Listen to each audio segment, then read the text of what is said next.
What's up, you guys? Stoopzz back again, and today I'm bringing you my top 4 casters list, but this time I'm going full heal.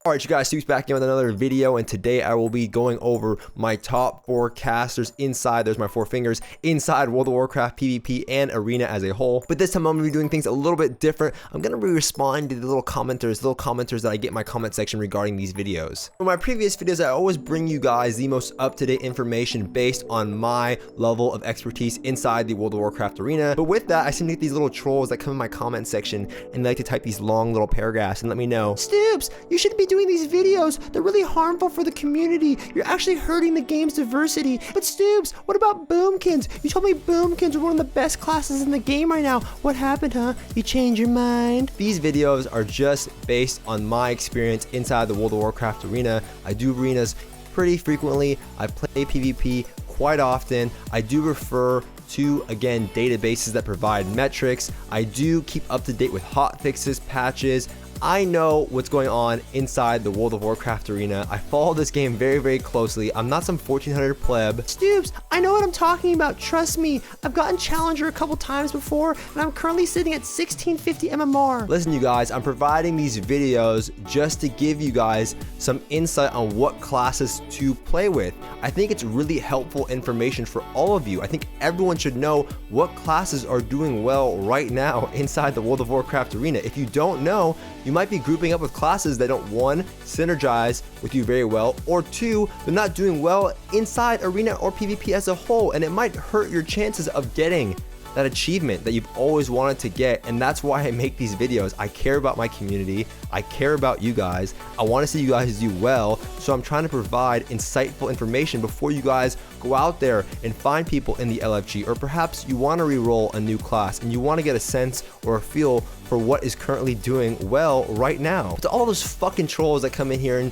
get all angry because I'm providing useful information and they don't make YouTube videos and like to comment these little big paragraphs and they never watch any of my videos, or they just comment and they haven't even watched the entire video. Like, I've answered a question that you're asking in the comment section. How about you watch my entire video in my face and listen to what I'm saying, and I guarantee you probably won't have half the questions. Or perhaps you're just one of those fucking intergalactic trolls who always likes to come in here and just type these little big paragraphs and just spam and type, and there's all these little typos, and I have to sit there and decipher each and every single word. Now, I have had a couple of drinks and I'm having a lot of fun with this video, so I hope you guys are enjoying my humor. You guys know me, you know I'm having fun. But in all seriousness, starting with number one on my top 4 list, we're gonna go with fucking mages. Mages right now are still, in my opinion, one of the best casters in the game. They synergize well with a lot of classes: feral, rogues, warriors, even any caster comp like mage, warlock. These all are very viable comps. God comp's doing pretty well. Mages have a lot of CC, they have a lot of high burst potential, a lot of control over the map. They do provide things like mage food, which is really helpful for a lot of healers that do tend to go Mistweavers. And let's go back to what I said earlier. CC is so important. Crowd control, sheeps, Ring of Frost, Dragon's Breath if you're playing fire. These things are super helpful to control the map. Now, there is a caveat with that. Mage is not an easy spec to play, and right now World of Warcraft is really melee heavy, as in melee seems to be the way to go if you're new to the game. You do a lot of damage, have a lot of stuns, interrupts. Most classes, now most, have a lot of mobility, and it can be very frustrating. To counter that, mages are one of the more mobile casters. They do require a lot of work. You need to be able to, cross CC, cross counterspell. You need to use Ring of Frost, Frost Nova, these things effectively to help your allies kind of set up for kills. And you need to be aware of so much more than just doing damage, unlike most melee classes where it's all damage based. And again, I would say Arcane does the most damage, a lot of burst potential. So does Frost. I think Arcane has a little bit more burst potential, and they have a lot more mobility. They can blink up to 4 times, and that's really useful versus comps that are like warriors, DKs. You want that mobility. Now, you don't have 2 blocks, and you might go and run out of mana if you're not using your evocate effectively or using arcane missiles enough. These things are necessary when trying to understand the Arcane Mage versus Frost, your fire. Fire, you have a lot of CC potential, but you have to use it effectively. So I would say mages, in my opinion, are still the #1 spec. You can kind of see it across the ladder, but they do require a lot of coordination, a lot of work. So it doesn't mean that you can go find some mage right now, group up, and just climb rating as easily, because the mage has to kind of know what they're doing. There are a lot of better casters that require less, effort or synergy with one another, that can do similar damage. But when mastered, I would say mages are rank 1, A1, an amazing caster, and again, they are my #1 on my top 4 list. So let's hop right into my #2, and I'm gonna go with Warlocks. They have 3 specs similar to mages that always seem to do well. Right now, it's Demo. Demo Warlocks have Axe Toss. It's super annoying, especially if you're playing a healer. They have a lot of control over the map, and it seems to me that any class or any caster that has a lot of control does really well inside the arena PvP dueling situations. Having control is a great tool in your toolkit that a lot of casters right now don't have. But having things like Fear, Axe Toss, Fell Lord, which is a nasty cooldown, they're relatively tanky, so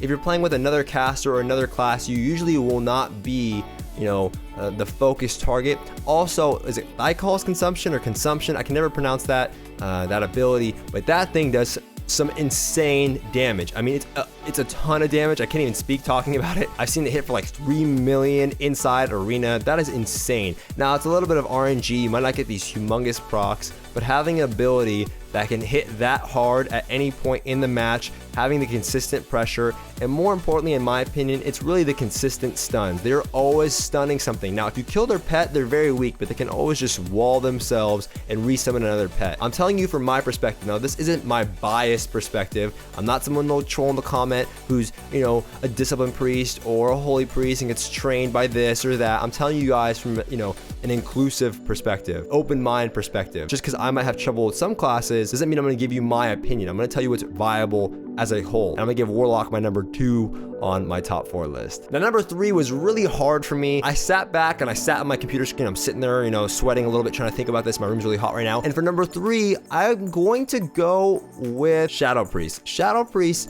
are kind of a tricky class to master due to the fact that it really relies on your allies inside the arena. They do a lot of damage, but they have things like blanket silence, which just means you can silence someone at any point during the match, and they can't cast anything unless it gets trinketed or dispelled, which is kind of its downfall, but I still think it's a very powerful cooldown. They can also purge, which means they can remove enemy buffs off the enemy player. I think that's really powerful. And most importantly, I think Shadow Priest, because it does so much damage, but more importantly, because it has so many team mechanics like Mass Dispel. Mass Dispel is amazing right now. Hunter Traps, Paladin Bubble, Cyclones, massive dot spreading damage. Being able to Mass Dispel all of that within a group radius, I think is insane. Now, it's hard to get off if the enemy is looking for it, but if you can get it off, you can save your healer a trinket. You can save yourself from dying. Disperse is really good, and Life Swap is also one of those team mechanics that can save one of your healers, one of your allies, or yourself. My only caveat to Shadow Priest is the fact that you always get trained. If you're playing Shadow Priest right now, or you have a Shadow Priest friend, just expect them to always go for him. I've never seen a match where they don't target the Shadow Priest, especially with Turbo being so powerful, Beast Cleave being so powerful, anything with an enhance, Shadow Priests just melt. They're always getting trained, you're always getting attacked, you get 0 breathing room, like 0. It can be very frustrating, and if you do not have a healer who's aware of that or is really confident with their class, you're gonna have a hard time. But if you have the right healer, the right comp, and the right playstyle, and you can fake cast and you can kind of bait things out, Shadow Priests can really excel. And also for BGs, Shadow Priests are amazing. They can dish out insane damage, and I think that's why, because their BG capability and because their utility, they're my #3 on my top 4 casters list. Now, #4, you guys, took a lot of concentration. I'm like, do I pick Boomkin? Do I pick I think it's just Boomkin left. I'm gonna go with Ellie Shaman. Ellie Shamans have been destroying things right now. Ellie Shaman is back, boys and girls. Ellie Shaman's back. I see them doing a lot of damage. They have that similar consistent stun like Demo Warlocks. Earthshock, when it's fully charged on Maelstrom, it can do a lot of damage as well as a consistent stun. Ellie does so much damage. What the fuck, man? The totems are really useful. They have these little pets that they summon all over the place. Fire Elemental, Earth Elemental, very annoying. A lot of damage right now. I think as 7.2 has gone on, they are very, very powerful in their damage output. Again, consistent stuns. What made them seal the deal for number 4, and I really wanted to put them at number 3, was their self-healing. They have this talent that when they heal themselves, similar to Resto Shamans, when they heal themselves with Healing Surge, it reapplies the same heal a couple seconds later. And if you get a couple heals off of that ability, you're gonna get topped in no time because it's gonna double heal you for Healing Surge. Now, why is this good? Well, in a lot of scenarios, you can kind of just, leap away with your Gust of Wind, and you can hop behind a box and heal yourself while your healer tries to take control of the map in other ways. Maybe he's going in for a stun, maybe he has to heal your other ally because it's a rock comp, maybe he's worried about him getting trained. You can top yourself relatively easily. Typically the focus, if you're the Ellie Shaman, like let's say you're playing Ellie Shaman Shadow Priest, you're playing Ellie Shaman Mage, they're not gonna go for the Ellie Shaman, they're gonna go for the Mage, they're gonna go for the Shadow Priest. If it's like Thunder Cleave, it's a Warrior Shaman, they might go for you in that case. But being able to heal yourself, having a Purge, Hex, Wind Shear, these totems that are very effective, and then having that potential burst damage if you can line up a nice Stormkeeper, I think is pretty insane. The off heals really make it for me. If you've been wanting to play Ellie Shaman, now is the time to hop in. Don't re-roll. If you have an Ellie Shaman friend and you want to play with an Ellie Shaman, they're a great viable class right now. I'm going to be playing mine a little bit more, so I'm very, very excited about this. I want to hop in there with an honorable mention. I didn't include hunters. What do I put them in? Are they melee? Are they ranged? Well, they are ranged, but are they casters? Hunters, easily, if you consider them a caster, are number 1 or 2. Hunters are insane right now. Hunters have consistent traps, the most absurd damage I've ever seen, but it's the CC capabilities. BM can be behind a pillar and do damage. BM's great and all. In my opinion, Marksman takes the cake. Marksman has ridiculous CC capabilities. I mean, I feel like when I'm playing against the Marksman Hunter, the entire time I'm getting CC'd. Binding shot, explosive shot, trap, and the paladin flies in there on a fucking horse and drops a hammer on me. It's super frustrating to play against, and they do ridiculous damage. True shot aura. Now, BM is great and all. I don't even want to talk about survival because I don't consider them on this list at all. If you want to play a hunter, I would include them on this list, but I don't want to put them in my top 4 because they're not a caster per se. They're a range class, but if you want to throw them in on this list, you can put them at number 1 or 2. I can't even count right now. But that's gonna do for this top 4 list, you guys. I hope you enjoyed it. If you did, be sure to give this video a thumbs up. If you have any more questions regarding my top 4 list, you can leave them in the comment section below and I'll get back to you guys right away. Try not to miss me on my YouTube live stream where I answer all of your guys' questions in depth. Don't forget to subscribe, and I'll see you guys next time.